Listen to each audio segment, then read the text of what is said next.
Tunaona kuna taarifa inayomhusu Mange Kimambi akisema kwamba kuna mwanadada ambaye alifanyiwaga vitendo fulani hivi kisa tu kupigania haki, ambapo tunaona baada ya kuposti picha za tunaona Abi Kubanga ameweza kumjia juu Mange na kusema kwamba Mange Kimambi sio mwanaharakati, anadhalilisha watu.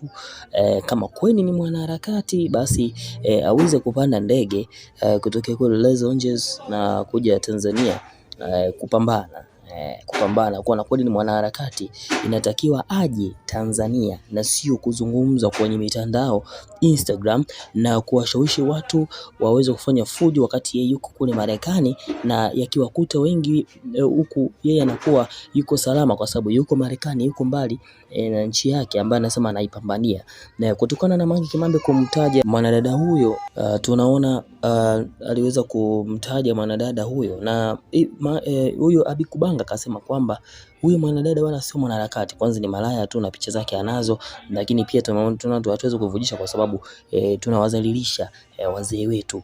Kwa hiyo kama Mange ni mwanaharakati basi aje. Sasa kutokana na maoni yake Abi Kubanga, watu wamemjia juu na kiukweli wakasema kwamba Abi Kubanga hawajui anachokizungumza.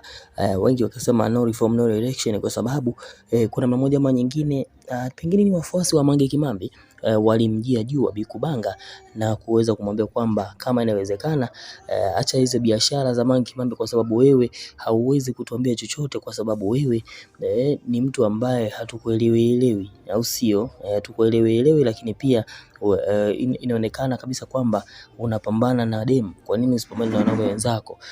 Wengi wamekuwa wakizungumza hilo jambo. Kwa hiyo wafuasi wa Mange Kimambi wamemjia juu Abi Kubanga baada ya kuweza kumjia juu Mange Kimambi. Dondosha mwanao kisha na subscribe.